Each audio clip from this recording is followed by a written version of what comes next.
Georgie, Frankie and I are just pinning out the Wordsworth cuckoo, which has just come straight off the ring frame. We don't pre-wash our linen at all, and we certainly never go near it with an iron. And instead, we use a process called blocking. So what we've done is we've put the pins at 45 degrees away from the design, all the way around on a board. Now, Georgie, where did we get this plastic? The plastic is recycled bin bag, this one, and any recycled plastic will work, and we've used it on a corkboard this time.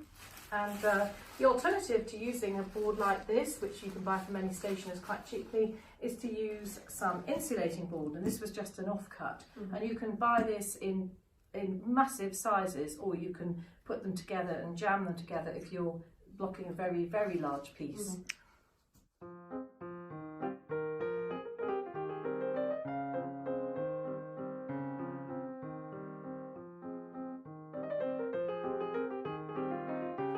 So, if you'd like to get going, one of you, I don't know if We'll take turns.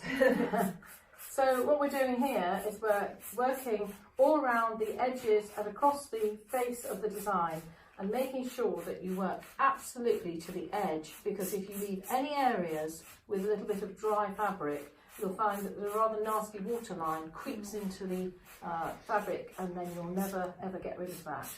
So we're using plastic headed pins. Those are known as quilting pins in the UK, and Stainless steel. they're stainless steel, aren't they? Rust proof, yeah. That's the main thing, and you certainly don't want to have any injuries.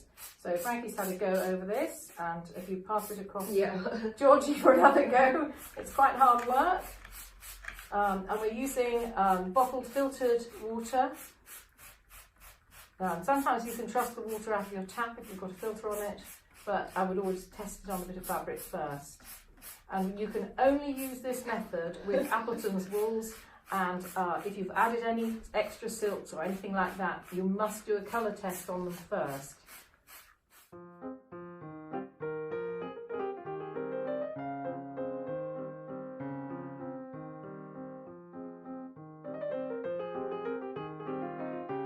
Now we're just checking to see that it's absolutely soaked, because you really don't want to under wet. And I always go around the very edges just with a bit more water to check these little areas, and also over the middle, and slide the water underneath these dense parts where the long and short soft shading has been.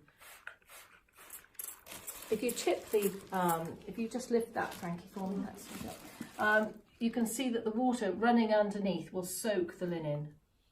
Can you see that travelling behind? So it's wet enough now, and we just leave it now for 3 days in a normal house temperature, and that will dry completely. But don't be tempted to undo it and test, because really you do want to leave it that entire time.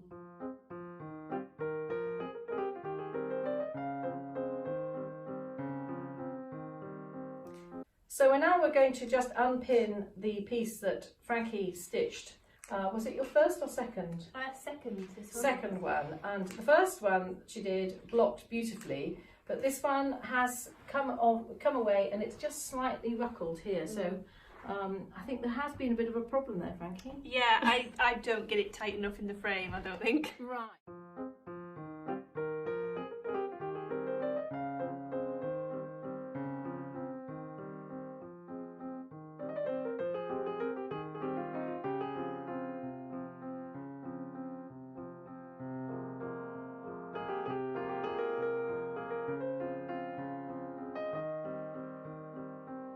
I would now re-block that and pin it out again, and just compare it with this one. If you just move that out of the way now, this is one that it has been blocked properly, and it's been stitched by somebody a bit more experienced, and we blocked it for her. She didn't want to block it herself, and you just feel that quality there. It's different.